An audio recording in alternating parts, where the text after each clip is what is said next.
मेरी जुबानी में आप सभी का हार्दिक अभिनंदन। आइए कश्मीर की एक लोक कथा का आनंद लेते हैं। प्राचीन समय की बात है, एक गांव में एक व्यक्ति रहता था। उसके पास एक तोता था जो बहुत ही वाचाल और चतुर था। इसी कारण वह व्यक्ति अपने तोते को बहुत प्यार करता था। प्रतिदिन जब वह काम से लौटता तो तोता उसको अलग अलग तरह की बहुत सारी बातें सुनाकर उसका मन बहला देता और उसकी सारी थकान दूर हो जाती। एक दिन वह व्यक्ति किसी काम से दूसरे गांव में गया।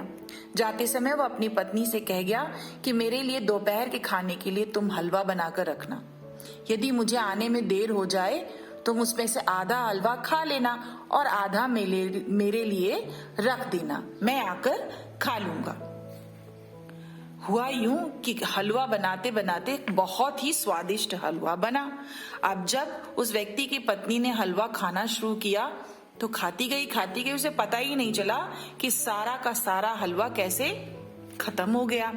जब उसका पति घर लौटा तो उसने झूठ मूठ बोल दिया, देखो जी गुस्सा मत करना, आपके लिए जो हलवा मैंने रखा था वह तो बिल्ली खा गई।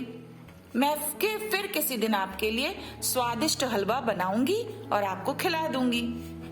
पति को निराशा तो हुई, लेकिन उसने घर के माहौल को सही रखने के लिए कुछ भी नहीं कहा और जो भी खाना उसे परोसा गया वह उसने चुपचाप खा लिया।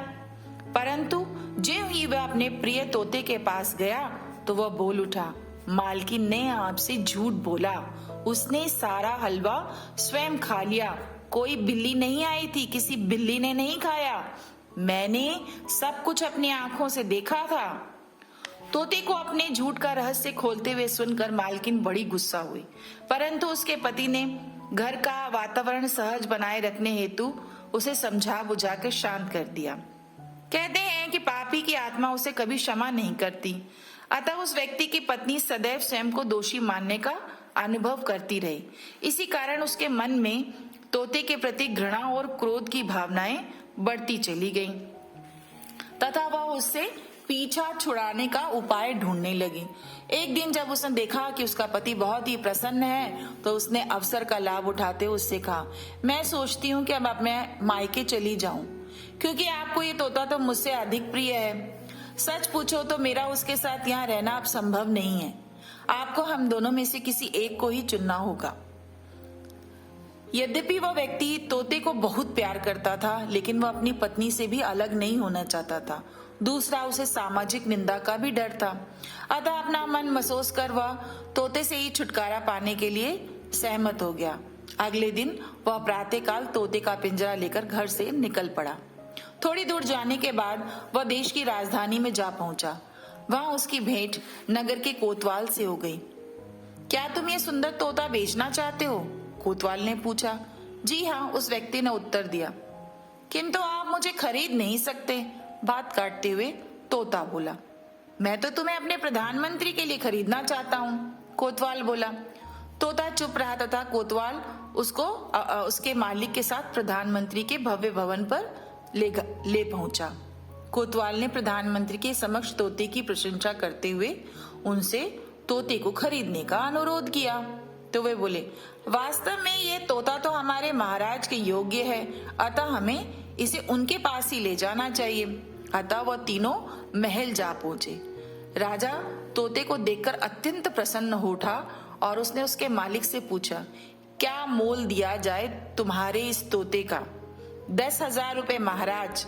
अपने मालिक के उत्तर देने से पहले ही तोता बोल उठा। तोते को अपने प्रश्न का उत्तर देते हुए सुनकर राजा बड़े ही मुग्ध हो गए। उसने प्रधानमंत्री को आदेश दिया कि वह राजकोष से तोते के स्वामी को उसका मांगा मोल दे दे। तोता तो मानो नर्क से निकलकर स्वर आ गया।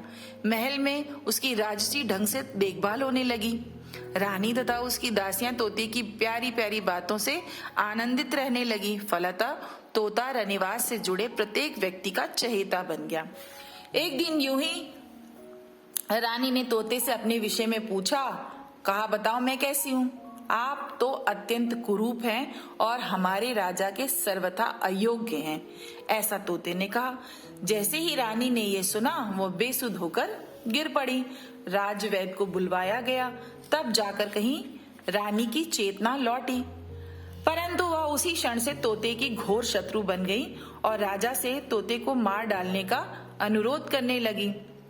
राजा अपनी रानी के इस जिद से बिल्कुल ही परेशान हो गए। वह तोते को मारना भी नहीं चाहते थे और रानी से भी कुछ नहीं कहना चाहते थे। धीरे धीरे उन्हें रानी की जिद के आगे हथियार डालने पड़े और उन्होंने तोते को मारने का आदेश दे दिया। तोते ने राजा से अनुनय विनय करते हुए मृत्यु दंड को वापस लेने का आग्रह किया, परंतु सब कुछ व्यर्थ हुआ। तब तोते ने कुछ सोचकर कहा, महाराज, मुझे अपने पुराने मालिक से मिलना है, इसलिए आप मेरा मृत्यु दंड का आदेश जो है वह 1 सप्ताह के लिए टाल दें। राजा ने उसकी याचना स्वीकार कर ली। तोता जो है वह उड़ चला अपने पुराने मालिक की ओर।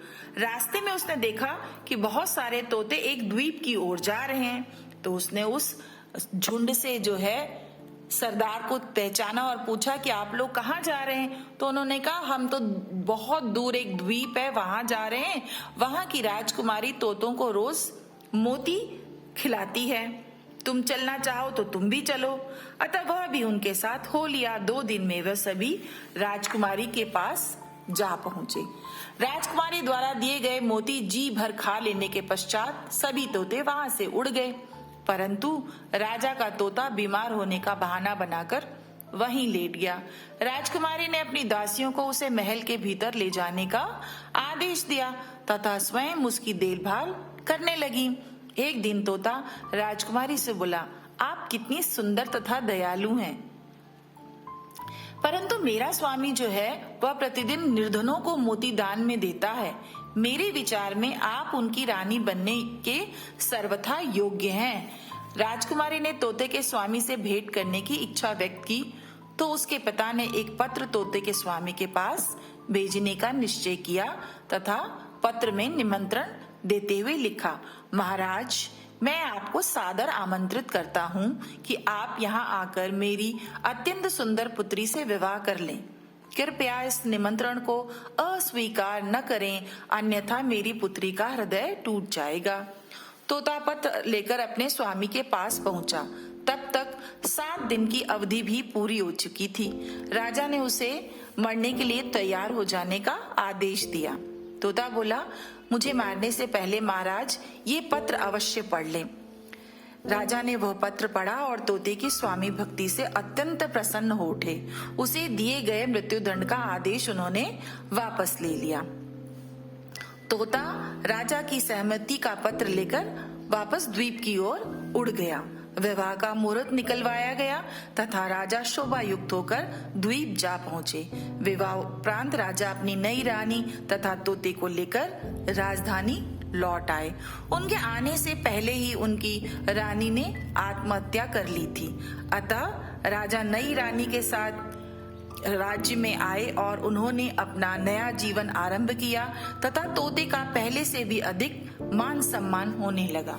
ये कहानी हमें ये कहती है कि हम कितनी भी विकट परिस्थिति में क्यों ना हो, यदि हम अपने बुद्धि बल को, चतुराई को ध्यान में रखें तो हम किसी भी परिस्थिति से तोते की तरह छुटकारा पा सकते हैं। उसने अपनी बुद्धि का प्रयोग किया और मृत्यु जैसी समस्या से भी बाहर निकल आया। धन्यवाद। कहानी अच्छी लगे तो चैनल के साथ जुड़े रहें, जहां कहानी को आगे बढ़ाएं। स्वस्थ रहें, मस्त रहें।